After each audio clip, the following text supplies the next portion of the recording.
Student, तो आज हम अपना एक लेक्चर लेकर आए हैं 10th क्लास के बच्चों के लिए। और हमने नेक्स्ट जो है पिछला लेक्चर जो था हमारा, ठीक है, उसमें हमने अपने जो एक्सरसाइज थी, जो 16 एक्सरसाइज थी, उसको हमने कंप्लीट कर लिया है। और आज हम बात करेंगे बच्चों अपनी एक नई एक्सरसाइज, ठीक है, जो कि अब थोड़ा सा जो नई एक्सरसाइज है वो है थ्योरमों पर बेस है। जो हम अब 10 number, 11 number, 12 number and 13 number, ये सारी की सारी एक्सरसाइज लगातार हम इनको करेंगे, ठीक है। और इनके अंदर आपको क्या करना है कि इसमें आपको बेसिक सारी जानकारी पता होनी चाहिए। बेसिक इंट्रोडक्शन,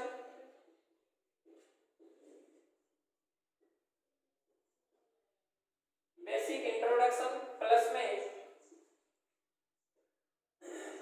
थ्योरम्स 11 जो 9th क्लास में आपने थ्योरम पढ़ रखी है,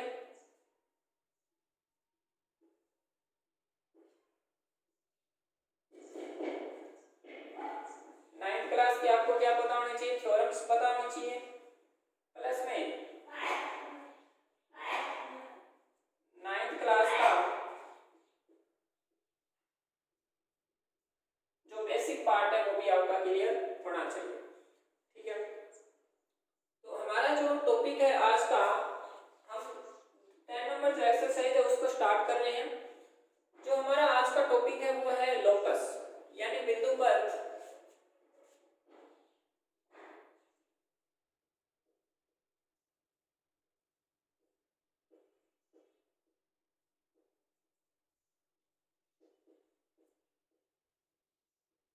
लोकस यानी बिंदु पथ। अब देखिए भी इस बिंदु पथ में हमने दो थ्योरमें पढ़नी है, ठीक है, 10.1 और इसमें दो ही हमारी एक्सरसाइज है, 10.1 एक्सरसाइज है, 10.2 एक्सरसाइज। अब दोनों जो 10.1 एक्सरसाइज है, ठीक है, वो सारी की सारी बेस है 10.1 थ्योरम पर, 10.2 थ्योरम पर बेस है 10.2 एक्सरसाइज, ठीक है। दो थ्योरम्स है इसके अंदर, काफी बढ़िया थ्योरम्स है, वैसे तो 4-5 थ्योरम दे दिए। देखिए बात करते हैं, हमारा जो टॉपिक है बिंदु पथ। बिंदु पथ का मतलब है कि बिंदुओं का बिंदु पथ, बिंदुओं का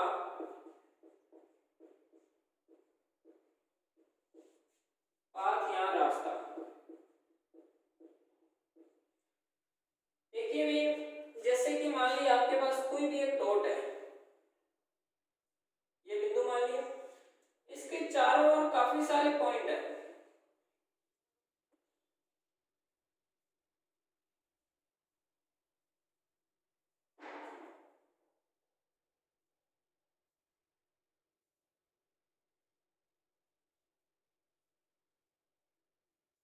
इसके चारों ओर काफी सारे बिंदु हैं, ठीक है। अब देखिए जैसे कि मान लिया, जो आपको पता होगा कि एक चुंबक जो होती है,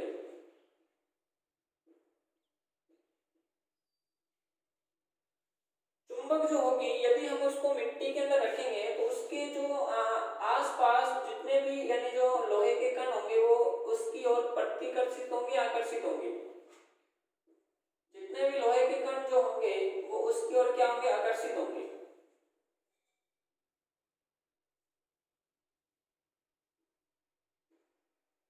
जितने भी लोहे के कण होंगे ना,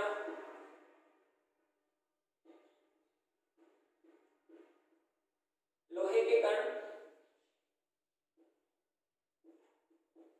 वो चुंबक की ओर क्या होंगे, आकर्षित होंगे।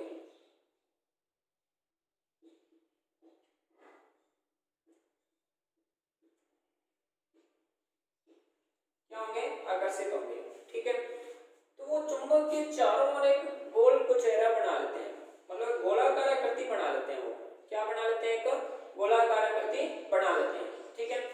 ये जो है वो आकृति कौन सी बनाते हैं, गोलाकार आकृति,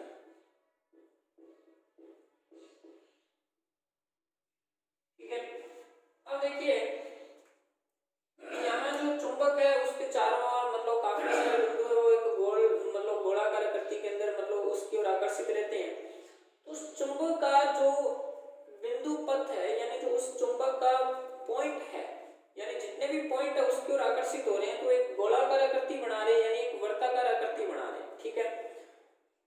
अब इसके अंदर जो पॉइंट है इसके चारों ओर बहुत सारे बिंदु होंगे, ठीक है। जिन प्रत्येक पॉइंट की, यानी मैं इस पॉइंट की बात करूंगा तो इसकी डिस्टेंस और जितने भी पॉइंट हैं उन सभी की डिस्टेंस इस पॉइंट से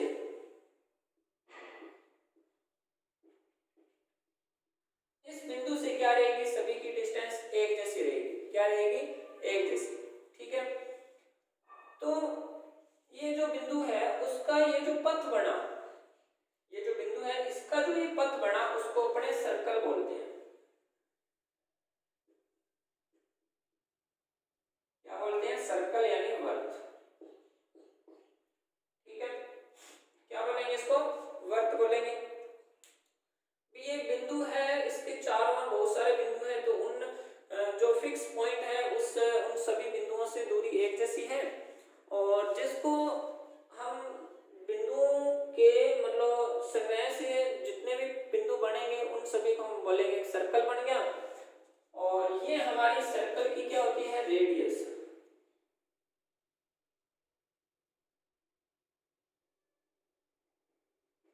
ये क्या होती है, रेडियस, ठीक है।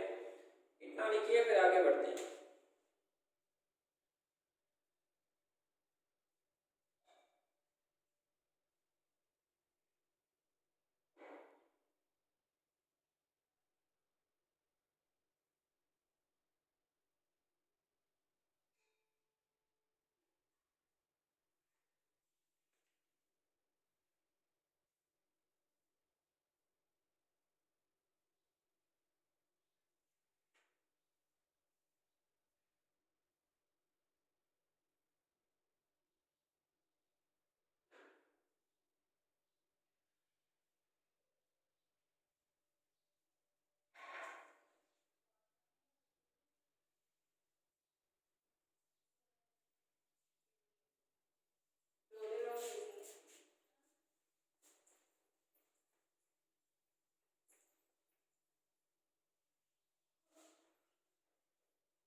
अब मान लिया कि आपको एक ये समानांतर रेखा दे रखी है, ये एल है, और इस समानांतर रेखा के एक एम और आगे और एक एन और आगे, ठीक है। इनका कोई भी बिंदु पथ नहीं बनेगा। क्यों नहीं बनेगा, क्योंकि ये समानांतर रेखाएं हैं,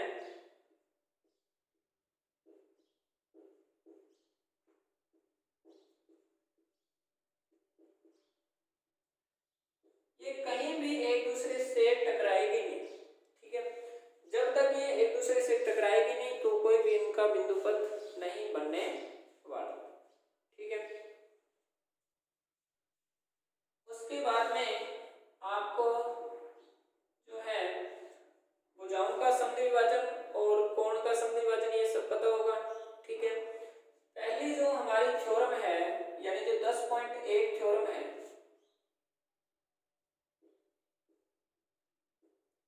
वो भुजा का समद्विभाजन है।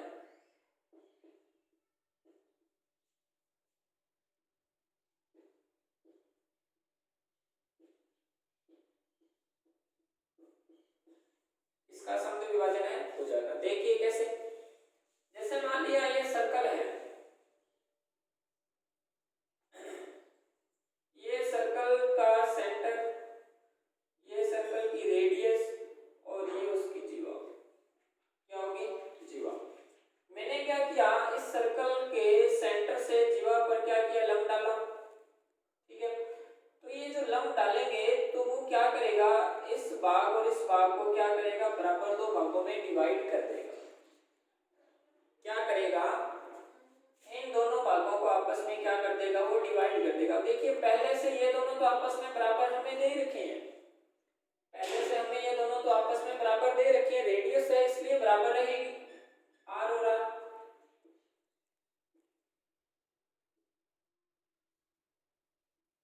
ठीक है। तो हमने क्या किया, इस सेंटर से जो इसकी जीवा है उस पर लंब डाला तो ये दोनों आपस में बराबर आ जाएंगे।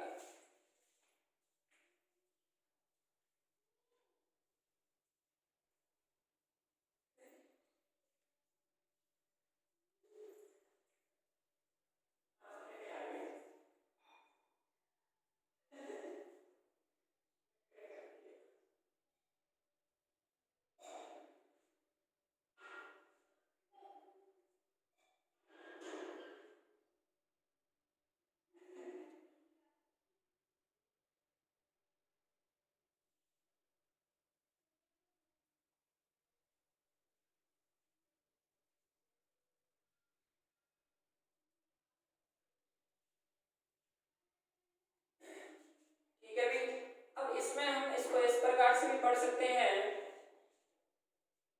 कि यहाँ कोई भी ए बिंदु है, ठीक है, और यहाँ कोई ए बिंदु है और यहाँ कोई बी बिंदु है, यानी यहाँ कोई पी पॉइंट है, यहाँ कोई ए पॉइंट है, यहाँ कोई बी पॉइंट है। इन दोनों को मिलाया आपस में, ये दोनों आपस में पहले से बराबर है, इस पर लंब डाला तो ये और ये आपस में बराबर हो जाएंगे, ठीक है। पहली कंडीशन ये बन गई। उसके बाद ये लाइन है, ये मैंने इस पर लंब डाला तो ये और ये दोनों आपस में बराबर हुए।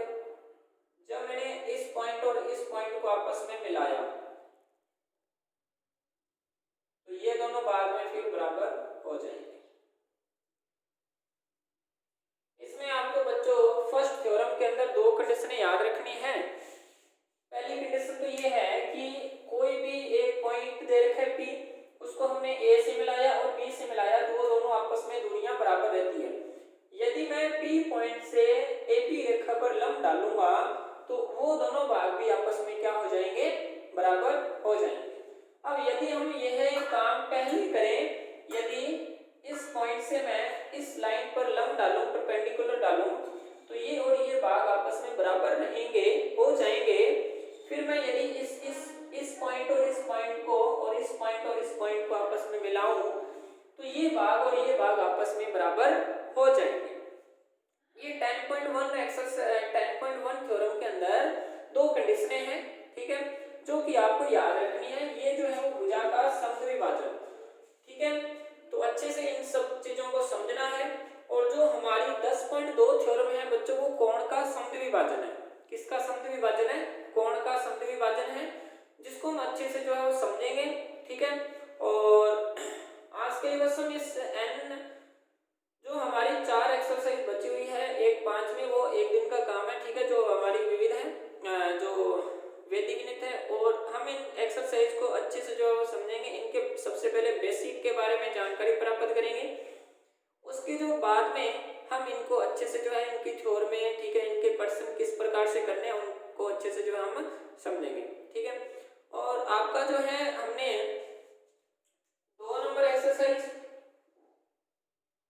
3 नंबर, 4 नंबर, 5 नंबर, 6 नंबर, 7, 8 और 9, फिर उसके बाद में 14 नंबर, 15 नंबर, 16 नंबर, 17 नंबर और 18 नंबर, यानी ये हमारी एक्सरसाइज अच्छे जो है कंप्लीट हो चुकी है। अब हमारी एक्सरसाइज बची है 10 number, 11 number, 12 number and 13 number and first number, यानी 5 एक्सरसाइज मतलब बची हुई है शेष, तो इनको हम अच्छे से जो है करेंगे, ठीक है। और यही एक्सरसाइज हमारी मेन है, ठीक है, बाकी के अंदर कैलकुलेशन वाला काम है, ठीक है। दूसरी एक्सरसाइज होगी, तीसरी होगी, चौथी, 5वीं, 6वीं, 7वीं, 8वीं, 9वीं, 18वीं, 17वीं, 16वीं, 15वीं और 14वीं, इनमें कैलकुलेशन का काम है, जो कि आप जो है वो यदि आप 3 या 4 घंटे लगातार पढ़ें तो भी आपसे हो सकता है, पर इसके अंदर काफी सारी बातें आपको याद रखनी पड़ेगी, ठीक है, फिर जाके आप जो है एक्सरसाइज को कर पाएंगे, ठीक है। तो नेक्स्ट लेक्चर के अंदर हम अच्छे से धीरे धीरे बात करते चलेंगे। इनके अंदर लगभग 10 एक्सरसाइज के हम लगभग 10 या 15 पार्ट बनाएंगे, जिसके अंदर हम अच्छे से इनको थ्योरम्स को समझेंगे।